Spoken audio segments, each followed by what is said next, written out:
we're here to give thanks to the hardworking gentlemen of the Marine Corps, of Intertent, and of all the others who came together to make this possible. I must also give thanks, of course, to the Ministry of VROMI. The Ministry of VROMI, under the leadership of Mr. Toontje Bankamper, really made it possible for us to be able to clear the property and to make all the preparations so that this structure could be erected. SG Jorien Wuiten, though she's absent today, played a very key role in making that first contact for us with our counterparts in the Netherlands.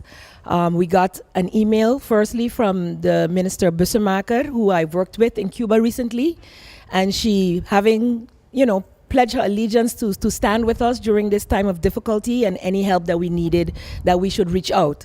And they immediately, when we told them about the situation with the schools, with homes, with businesses, etc., she said that she still hoped that we had education as first. And I must say, even some didn't agree with me initially when I first stated October 2nd. As soon as we were able to, we got all of the school boards together and all hands on deck to make it possible. Some schools had more challenges than others, and the Charlotte Brookson Academy was one of them, along with 2 others or 3 others with serious damages that a quick fix could not allow them to get back to school. And so they have been the ones that I think have the most children out of school at this time. And so this structure here is really a godsend. We thank the Netherlands, we thank Ministry OCW for that initial contact and saying we have these pavilions that we use in these situations. We had no clue what those were. And we just went based on trust. We just knew of a size and what size land we had to clear. It was going to come with sanitary facilities and air conditioning, which we're like, woo, woo. Everybody loved that idea because it is very, very hot, and air conditioning is no longer a luxury in this part of the world. And so when it first arrived on the Karel Doorman and we saw all these pieces on the ground, it was like, wow, this is a lot. For 3 tents, they told us it would look something like the one at the harbor that had blown down with the hurricane. So there was also that. We're going to put up a tent structure. We're still in the hurricane period. So that is a real challenge as well. But we're going to have faith that as we're nearing the end of it, that it will pass by without not even a heavy breeze, and that our students will be able to continue to enjoy education in these facilities, even under these circumstances. So based on this information, this little bit of information that I've been able to give in this short time, I just want to express on behalf of the government and people of St. Martin, and especially the children who are going to be able to make use of these 3 structures, especially the Charlotte Brookson Academy, of this structure here, where we've even had to make amendments so that even offices could fit. And that was done with the help of you hardworking gentlemen from the Genie, from the construction group, some that came specially for this. And with Intertent, I must say thank you. There's also another company which I don't know the name of, but I'm very, very happy that you were able to come by and assist us with this. I know some are leaving and others will come again, and that has been the case since the hurricane has passed. But we are truly, truly grateful at St. Martin for all assistance that has been rendered to be able to erect this structure, including that, of course, of the Chamber of Commerce, also present here today. I thank you all. There is nothing I can say that can really express how grateful we are. The students of the Charlotte Brookson, I'm sure, are extremely happy, as are the board, management, staff, and I do believe we have some representatives here who may be able to say a word as well. And I would invite one of the representatives of Charlotte Brookson to come forward as well to say a word on their behalf. But again, thank you all very much. These gentlemen saw me earlier today at the Mackay, so they must be like rolling their eyes, but part of the job. Thank you. We're extremely grateful. Thank you, Prime Minister, for being here also to witness this momentous occasion.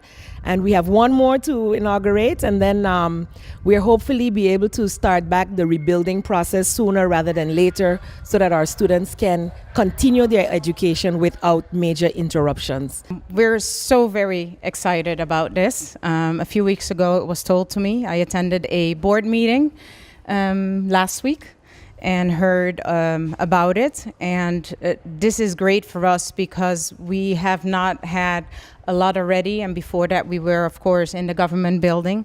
And we learned to think outside the box, as our director, Mrs. Forsyth, always liked to say. And so for us, this is a lot. And we're so thankful. Thank you, gentlemen, also for putting it together. Minister, thank you. Prime Minister. And on behalf of the kids, we thank you so much, and we're looking forward to being here. Thank you very much, Mei Ling. I mean, we're looking at this structure, and we're like very grateful for for the assistance of the structures. But I've neglected to mention that it was also furnished, so we will be also getting 500 for the 3 structures, 500 tables and chairs for our students. So those that, there's no excuse at this point. We do have to make some amendments to be able to plug stuff in and some other logistical things that have to be done before we can actually start to teach in these rooms. But I think we are very far on the way from a few days ago when they told me it could be set up in 2 days. I didn't see it possible, but the external structure was done in 2 days and then the rest in the next 2 days, right? So like 4 days total. So we're really, really impressed, and I guess it can come down in the same speed if necessary. With work, of course. And we are happy that some of our local expertise were able to follow along with these gentlemen so that we do not have to wait until they can travel back to be able to do so. So thank you also for allowing us to learn along in the process, and that we'll be able to do this on our own much faster after the disaster and be able to get our children and any other situation. I mean, it can be used for several other things as well. So I thank you for that. And we also thank the Netherlands for the other educational materials that we have received and that will be disseminated to all of the schools that have requested assistance, even those that didn't, and to be able to get education back on track. We really feel that it's fitting in our motto of education on the move. And once we get back to building, we will be building back even better so that we don't have the situation of so much destruction, even with a Super Cat 5. I did not want to miss this opportunity. I'm looking at my watch because we have a meeting shortly as well. When I was a young man, my mother one time told me, "A rolling stone gathers no moss," and I did not comprehend then exactly what she meant. But it is somewhat applicable to the Charlotte Brookson School, even though in a complete different context. Ever since the establishment of the Charlotte Brookson Academy, they have been rolling from one location to another. We were hoping the government building was their final, not resting spot, but their final rolling spot, temporary location until something permanent comes around. Irma had totally different plans for them, and we all can see what the results have been. We immediately, got on the drawing board, so to speak. We were very much concerned with the many children who were out of school, the teachers who were eager to get back to teaching, and the parents who were concerned. So we are not only saying congratulations to them for getting another resting spot on their journey to a permanent location and a permanent school. But like the minister already did, I want to, on behalf of the government and the people of St. Martin, also thank each and every one of you who have contributed in some way in making this a reality. Firstly, of course, the Ministry of Education in Holland, all the contributions from the Red Cross, not necessarily in the building, but in facilitating the process in rebuilding education, the different programs that they have, the UNICEF, the outpouring in the direction of St. Martin has been even greater than the negative impact the hurricane has had. So I promised I would not take up too much of your time, but I want to say congratulations to Charlotte Brookson for finding another temporary resting spot. And I hope that within a very short period, we won't just have the wetting of the rafters, Probably no rafters anymore. We'll be probably plastering the concrete roof, because we said we want to build back better. In whatever shape or form that is, we look forward to that day as well. Thank you, each and every one of you. I don't want to leave out any organization, but all of you are present. I ask for a big round of applause for all of you and all of them.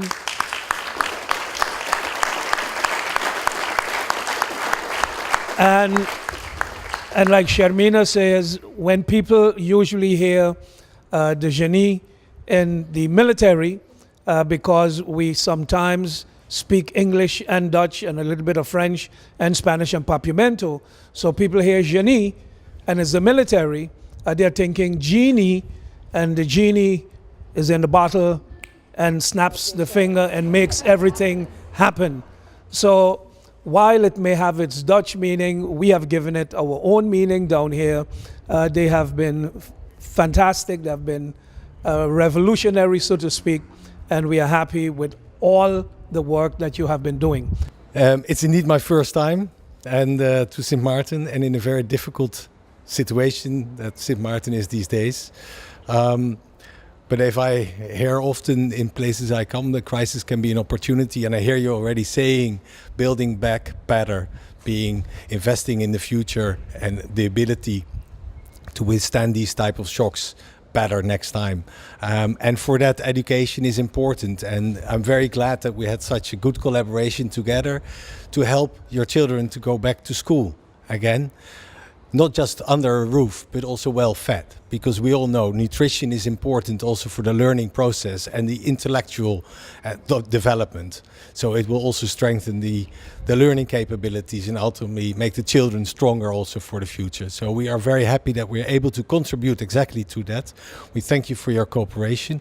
I also want to say that here other arms of the Dutch society are present. It's just not just the Red Cross, but it's also what we call open house, friends from the festival environment who are actually organizing the entire supply chain of the food for 4,800 children in 17 schools and making sure the breakfast and the lunches are done. And that's what they are doing, and without them this would also have not been possible. So I think that particular collaboration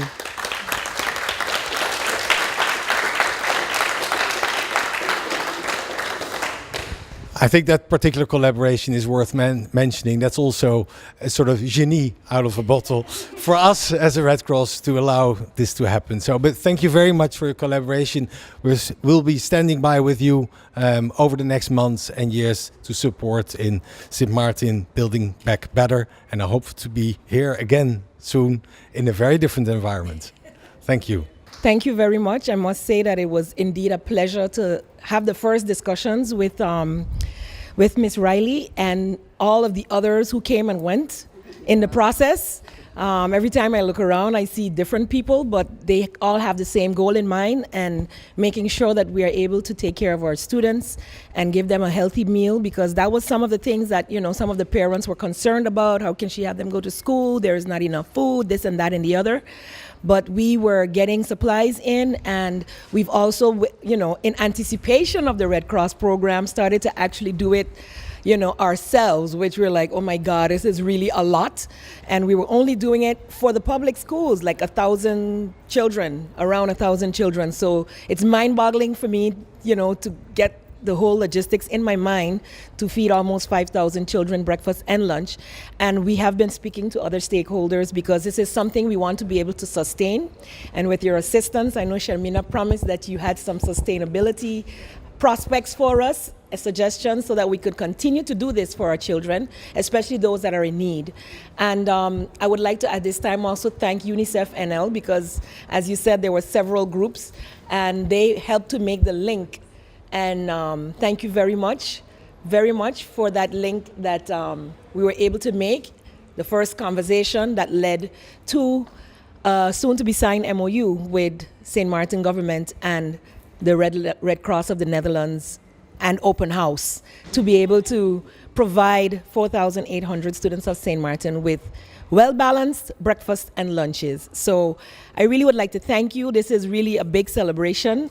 I guess all of you from the different groups get to see each other, and I think a whole different image of who is really St. Martin gets to go out there in the world, because in each interaction with USAR NL, with Red Cross NL, with UNICEF NL, with the Marines who have been helping us to rebuild parts of our schools for the quick fixes, I must say it's been a very good experience. It's put, a lot of hard work. I see them come in a little pale and they leave quite tanned. So I know that they will be back on a vacation soon, I'm sure, when more of our hotels are open to be able to offer that amenity. But thank you to all of you, and I look forward to us making this something sustainable so that we can continue to provide that much needed assistance to our families on St. Martin. Thank you.